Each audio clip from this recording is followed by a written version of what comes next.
साहब, इस पुरानी इमारत को मत तोड़ो। मेरे बच्चे की यादें हैं इसमें। यह कहते हुए जब उस बूढ़ी औरत ने हाथ जोड़े तो इसकी कलाई में अपनी स्वर्गीय मां के कंगन देखकर कलेक्टर के पैरों तले जमीन खिसक गई।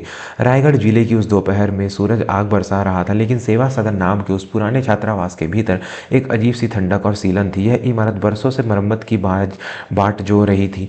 दीवारों का प्लास्टर उखड़ चुका था, छत से जगह जगह पानी टपकने के निशान थे और आंगन में जमी काई बता रही थी कि यहाँ अभावों ने अपना पक्का घर बना लिया है। आज सेवा सदन में हड़कंप मचा हुआ था। जिले के नए और बेहद सख्त मिजाज शिक्षा अधिकारी विक्रम सिंह रंधावा आज औचक निरीक्षण के लिए आए थे। विक्रम की ख्याति पूरे राज्य में थी। एक ऐसा अफसर जो नियमों का पक्का था, जिसकी कलम दया करना नहीं जानती थी, सिर्फ कानून जानती थी। 35 वर्षीय विक्रम का व्यक्तित्व ही ऐसा था कि सामने वाला उनकी आंखों में देखने से घबरा जाए। कड़क वर्दी न होते हुए भी उनके सफारी सूट और चाल ढाल में वर्दी जैसा ही रौब था। विक्रम ने इमारत के जर्जर खंभों को देखा और अपनी नाक पर रुमाल रख लिया। वहां की हवा में एक अजीब सी गंध थी, गहरी गरीबी और लाचारी की गंध। उनके साथ चल रहे वार्डन मिस्टर शर्मा पसीने से तरबतर थे। शर्मा जी, यह इमारत है या कबूतर खाना? यहाँ बच्चे रहते हैं या जानवर? पिछले 3 साल से आपको नोटिस जा रहे हैं, फिर भी मरम्मत नहीं हुई। विक्रम की आवाज़ गूंजी तो बरामदे में खड़े अनाथ बच्चे सहम कर पीछे हट गए। सर, फंड नहीं आया। हम क्या करें? शर्मा जी ने गिड़गिड़ाने की कोशिश की। फंड नहीं आया तो इमारत बंद कर देते। बच्चों की जान जोखिम में डालने का अधिकार किसने दिया आपको? मैं आज ही सेवा सदन को सील करने का ऑर्डर जारी कर रहा हूँ। शाम तक यह जगह खाली हो जानी चाहिए।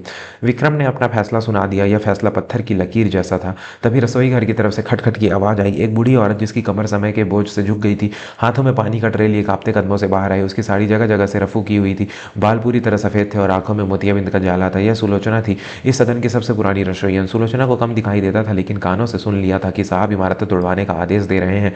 उसके हाथ कांपे और पानी के गिलास ट्रे में बज उठे। साहब, पानी। सुलोचना की आवाज़ बहुत धीमी थी। विक्रम ने मुड़कर देखा। उस बूढ़ी औरत की दशा देखकर उन्हें दया नहीं बल्कि गुस्सा आया। शर्मा जी, ये क्या तमाशा है? इतनी बुजुर्ग महिला से काम करवा रहे हैं आप? यहाँ मानवाधिकारों का कोई मोल नहीं क्या? सुलोचना घबरा गई। उसने ट्रे मेज पर रखी और लड़खड़ाते हुए विक्रम के सामने हाथ जोड़ लिए। नहीं साहब, गलती इनकी नहीं है। मैं तो अपनी मर्जी से काम करती हूँ, मेरा मन नहीं लगता कहीं और। साहब, आप बड़े हाकिम हैं, पर दया करो, इस घर को मत तोड़ो। मेरे जैसे बेसहारा और इन बच्चों का क्या होगा? विक्रम ने सख्त लहजे में कहा। माँ जी, ये भावुकता का नहीं, सुरक्षा का मामला है। यह छत कभी भी गिर सकती है, यह इमारत टूटेगी, यही मेरा अंतिम निर्णय है। कहानी आगे क्या मोड़ लेगी, यह जानने से पहले अगर आप भी मानते हैं कि बुजुर्गों का सम्मान ही असली धर्म है, तो अभी हमारे चैनल को सब्सक्राइब करें और घंटी का बटन दबाएं। सुलोचना की आंखों से आंसू बह निकले। वह आगे बढ़ी और उसने विक्रम का हाथ पकड़ने की कोशिश की, जैसे कोई डूबता हुआ इंसान तिनके का सहारा ढूंढता है। साहब, मेरे बेटे की यादें हैं इस मिट्टी में। उसे यहीं से पढ़ा लिखा कर बड़ा किया था मैंने। अगर यह जगह टूट गई तो मैं तो जीते जी मर जाऊंगी। विक्रम अपना हाथ छुड़ाने ही वाले थे कि अचानक उनकी नजर सुलोचना की कलाई पर गई। झुर्रियों भरे उस हाथ में तांबे और सोने के मिश्रण से बने दो बहुत ही पुराने कंगन थे। उन कंगनों पर एक खास तरह की नक्काशी थी। दो मोर एक दूसरे की तरफ देख रहे थे और बीच में एक छोटा सा लाल नगीना था। विक्रम के बदन में जैसे बिजली दौड़ गई। उसका हाथ हवा में ही रुक गया। वह उन कंगनों को पहचानते थे। वह उन्हें कैसे भूल सकते थे? 25 साल पहले जब वह केवल 10 साल के विक्की थे, तब उनकी सगी माँ ने मरने से पहले यही कंगन उसे दिए थे। एक धुंधली सी याद विक्रम के दिमाग में कौंधी। एक भीषण कार एक्सीडेंट, माता पिता की मौत और फिर उसे एक अनाथालय में छोड़ दिया गया था। उस अनाथालय में उसका सामान चोरी हो गया था, जिसमें वो कंगन भी थे। वह अनाथालय नहीं, सेवा सदन तो नहीं था। विक्रम ने अपने बचपन की यादों को बहुत पीछे धकेल दिया था। वह भूल जाना चाहते थे कि वह कभी अनाथ थे। उन्होंने अपनी मेहनत से नई पहचान बनाई थी। विक्रम ने अविश्वास से सुलोचना का हाथ पकड़ लिया। उसकी शक्ति गायब हो गई। यह कंगन, यह आपको कहाँ से मिली माँ जी? विक्रम की आवाज़ कांप रही थी। सुलोचना ने अपनी धुंधली आंखों से इस अफसर को देखा। उसे कुछ समझ नहीं आया। यह तो मेरे विक्की के है साहब, उसकी माँ की निशानी। जब वह यहाँ आया था तो बहुत छोटा था, रोता रहता था। उसके सामान की पोटली से मिले थे, मैंने संभाल कर रख लिए। सोचा था जब वो बड़ा अफसर बनकर लौटेगा तो उसे दूंगी, पर वह तो शहर गया पढ़ने, फिर कभी नहीं आया। विक्की, यह नाम सुनते ही विक्रम के कानों में सन्नाटा छा गया। विक्की, उसे अनाथालय में विक्की ही बुलाया जाता था। विक्रम का गला सूख गया। उसने पूछा, विक्की? कौन विक्की? और वह शहर कैसे गया? अनाथालय के बच्चों को तो सरकारी स्कूल में भेजा जाता है। पास खड़े शर्मा जी अब तक चुप थे, लेकिन अब उनसे रहा नहीं गया। उन्होंने दबी जुबान से कहा, सर, यह सुलोचना ताई की ही जिद थी। एक बच्चा था यहाँ बरसों पहले, विक्की बहुत होनहार था। ताई कहती थी कि यह बच्चा सब यहाँ सड़ेगा नहीं। ताई ने अपनी पुश्तैनी जमीन बेच दी, अपने हिस्से का खाना कम कर दिया और यहाँ रसोइयन की नौकरी के साथ साथ रात में पापड़ बेलने का काम किया, सिर्फ इसलिए ताकि उस विक्की की फीस भरकर उसे शहर के बड़े बोर्डिंग स्कूल में भेजा जा सके। विक्रम को लगा जैसे कमरे की छत सच में उसके ऊपर गिर गई हो। उसने याद आया, बचपन में उसे बताया गया था कि उसे स्पेशल स्कॉलरशिप मिली है। उसे कभी पता ही नहीं चला कि स्कॉलरशिप सरकार ने नहीं, बल्कि इस अनपढ़ गरीब रसोइयन गार्डियन ने दी थी।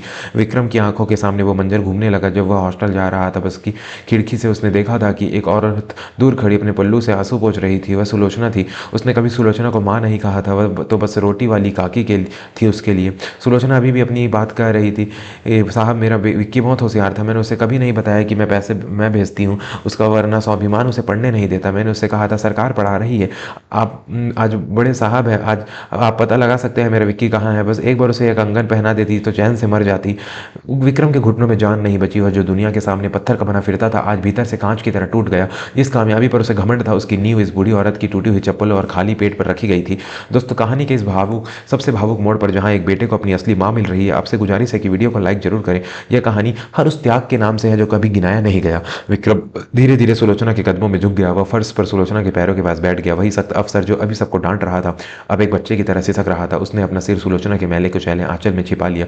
माँ जी, काकी, मैं ही विक्की हूँ, मैं ही आपका विक्की हूँ, विक्रम रोते हुए बोला। सुलोचना का शरीर सुन्न पड़ गया। उसने अपनी कांपती उंगलियों से विक्की का चेहरा टटोला। उसकी उंगलियां विक्रम के माथे पर, उसकी नाक पर, उसके गालों पर फिरी। अंधापन शायद आंखों में था, लेकिन माँ के स्पर्श को देखने के लिए आंखों की जरूरत नहीं होती। विक्की, मेरा विक्की। सुलोचना की आवाज में एक ऐसा दर्द और खुशी थी जिसे शब्दों में पिरोना नामुमकिन था। तू आ गया बेटा, तू सच में आ गया। हाँ माँ, मैं आ गया, मुझे माफ कर दो, मैं बहुत नालायक हूँ, मुझे लगा मैं अपनी मेहनत से यहाँ तक पहुंचा हूँ, मुझे पता ही नहीं था कि आपने मेरे लिए अपना सब कुछ जला दिया।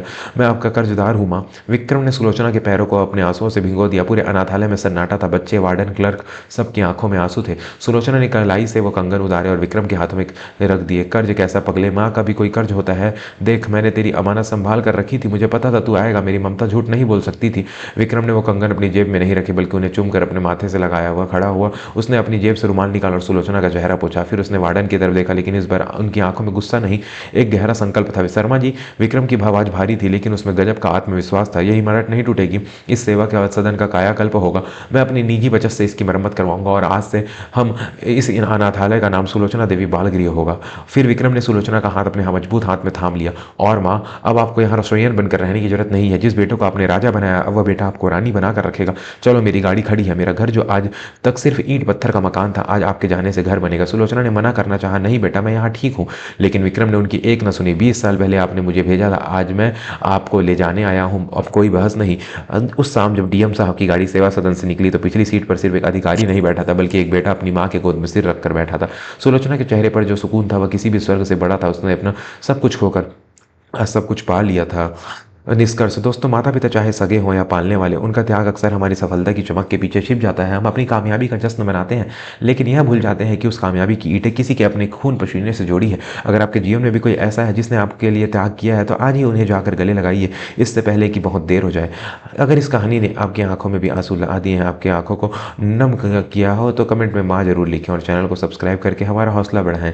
जय हिंद, जय भारत। और हाँ दोस्तों, ऐसी ही कहानियाँ और देखने के लिए आप हमारे चैनल को सब्सक्राइब कर सकते हैं। हमने बहुत सारी कहानियाँ इस चैनल पे डाली हुई हैं। आपको ये कहानियाँ देखकर बहुत ही ज़्यादा अच्छा लगेगा। आप उन कहानियों को भी ज़रूर देखें। और यह कहानियाँ हर एक चीज़ों के बारे में है, अलग अलग चीज़ों के बारे में। यहाँ पे कैटेगरी आपको बहुत सारी मिलेंगी, तो प्लीज़ कहानियाँ देखें, उन्हें शेयर करें और हर कहानी के बाद आपको सीख भी मिलती है, तो उन सीखों को भी अपनाएं। धन्यवाद।